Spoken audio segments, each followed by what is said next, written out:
Hey Scrappers, it's Vanessa here with my March layout for the monthly celebrations video hop. And here I am showing you what I pulled from my March stash kit to use for this layout. And I based the kit for this month off of the Shimmers color kit that came out in February, but I think they did call it their March kit. So if you want to see what was in that, just look a video or two back on my channel and you can see everything that I pulled. So now that I've shown you everything that I am going to use on this, I'm going to take the green and the pink Shimmers products that came in that color kit, which I'm showing you here, and I'm going to put some color on my background. Now that white piece of cardstock is actually just a piece of pattern paper from a paper pad that I took and wasn't going to use the pattern side, and so I took some gesso and prepped that paper. And then now I am just taking the Shimmers colors. Basically the two colors of green are the majority of what I use on this background. And I am just going to put some color down. I use my water brush as well as my acrylic block, and then basically I'm just going to lay blocks of color down on the layout. And then I am going to spray it with some water and get some of those nice drips kind of going down the page, which you'll see as we go here. So I'm kind of just taking two different water brushes so I don't have to keep cleaning them back and forth. And I'm just putting down some color, and it looks like a mess, but once it dries in the final result, I really like how it all kind of comes out and gives that watercolor drippy kind of effect on my background. So there you see I'm spraying more water at the top and letting it drip down and then just kind of wiping it. And that was my cat making a quick appearance. Of course, whenever I'm doing something, especially mixed media, my cats seem to be drawn to come and visit. And so my white cat Flash, he was dying to sit right on this layout. So I kept having to keep him away. He's literally sitting like at the top of my desk on top of everything else. So there you see, that's pretty much how my background's going to go. I do take a little bit of the pink mist and just put some drops on the background, but not a whole lot. I wanted it to mostly be that green as the background. Now, while that is drying, I did go ahead and take this label stamp, and these are from Paper Tray Ink, and I've had them for a very long time, but they are their label stamps. I have the dies. I believe they came out a while after this stamp set came out, but I have some dies. I normally don't use the dies.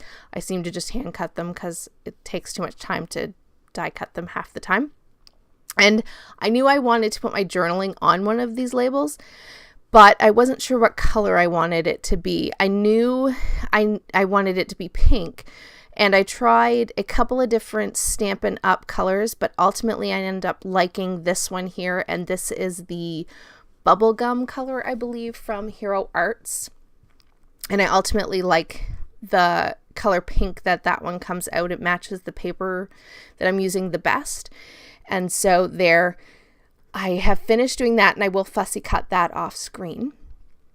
Now the next thing I'm doing is just taking the pattern papers that I pulled for this kit, and that green, I took the center of it out, and I'm going to take I believe this is a 1 3/4 punch, and just cut some circles out of the inner part that I cut out of that pattern paper. And then these two strips, I cut them originally at 2 inches.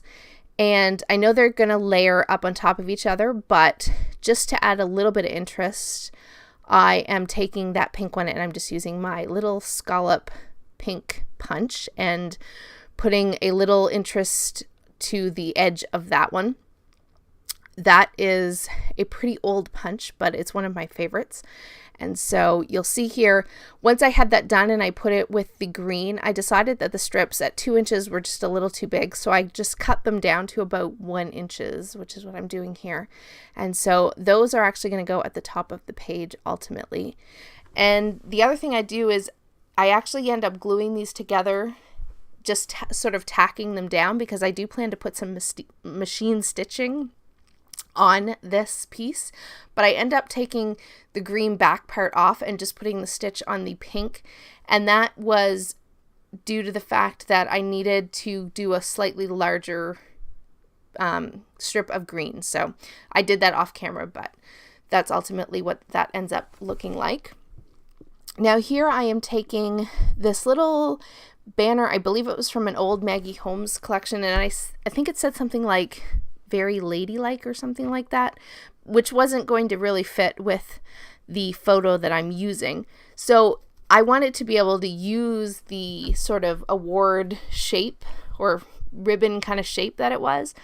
And so I am just covering it up with one of those circles that I punched from the paper, and then some other embellishments that I pulled to use on this layout. So I'm kind of taking and reusing something that I wasn't going to use the wording of on this embellishment, but by just adding something over the top, I'm able to put it on my layout and use it without having to just throw it away and never having used up an embellishment just because it doesn't say what I want it to. So after I have had my layout drying for a while, it's finally ready that I can actually start working on it. And I decided for additional interest on this page that I was going to take my, it's not tulle, it's crepe paper. I couldn't think of the word there. And I am just going to kind of pleat it, but not like in a, like, it's sort of haphazard. It's not perfect. It's not even perfectly straight. I'm really just doing this for a textural element on the background. And a lot of it gets covered up. You really only see the bottom edge of it. And so I'm not too worried about it being straight and being absolutely perfect because, again, I'm doing it for texture. And there you see I have that green strip. I actually ended up cutting just a little bit longer or wider of a strip, I should say. And then I just did the machine stitching on that pink strip that I had cut before. And there you see, I like the little, again, the texture that the stitching adds. And I did a zigzag stitch instead of a straight stitch. So now that I know how my background is going to go, I'm going to go ahead and take these other two pattern papers that I chose. And I'm just going to use them to mat my photo.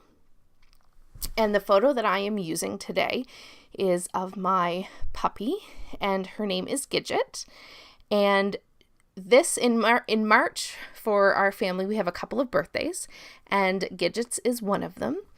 And so this year in March, she is turning 2. So she's not really a puppy anymore, but she's always going to be my puppy. So this is a layout for her. And I just took this picture, so it's very, very recent. And so this is her sort of 2-year-old birthday layout. And so that is what I am scrapping today for my celebration for March.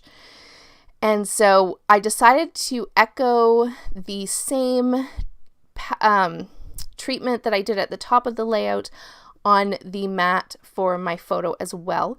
So I added that texture with that crepe paper along the bottom of the back photo mat. And again, it gives that texture and interest to the page instead of having everything just be flat paper layers. And so next here you see I've done my journaling on that label that you saw me punch earlier, and I am going to take just the bits and pieces that I pulled for this kit, and I'm just going to start creating my layers. And here you see I had decided once I got everything sort of laid out how I thought I was going to want it, I did take it off screen and put another zigzag on that label. And again, that just keeps the consistency on the page in that I have stitching at the top. I want to have it somewhere else. And it also brings in the black, that my photo's black and white, and then the stitching at the top is black. It pulls more of that black down, as well as these letter stickers that I'm using have black in the outline of the letters. So I want it to be able to keep that black sort of going throughout the layout. So it really helps add the consistency. So my title for this one is pretty straightforward in that it just says Happy Birthday Gidget. And if any of you have ever watched the old 50s movie with the that's called Gidget, that is basically where I got her name. She was a little puppy. She's big now, but she was little, and she reminded me of Gidget and very active and cute, and I love that movie, and so we gave her the name of Gidget. we thought it was pretty fitting when she was little. And so here I am just building those clusters out in the places that you saw I had them originally. Now, I will tell you that once I kind of get everything laid out, I go off camera and glue it down. And I do end up moving a few of these clusters, and how the clusters are built, I do move it around a little bit. So you'll see here in a second when I come back that, especially that top one where it has the number 2, I really wanted to put a 2 on this layout, but it doesn't actually stay there. And I don't actually put a number on it. You see there I have that bow ends up being what completes that sort of embellishment that I created up there at the top left. And I really like how that came out better. So now as a final finishing touch, I did just take some pink enamel dots from my stash and put those around the layout. So guys, if you're enjoying this, please make sure you hit subscribe, and don't forget to jump over and go through all the other ladies on this video hop and take a look at their beautiful layouts for the month of March. And with that, guys, I will catch you on the next one. Have a great day, everybody. Bye-bye.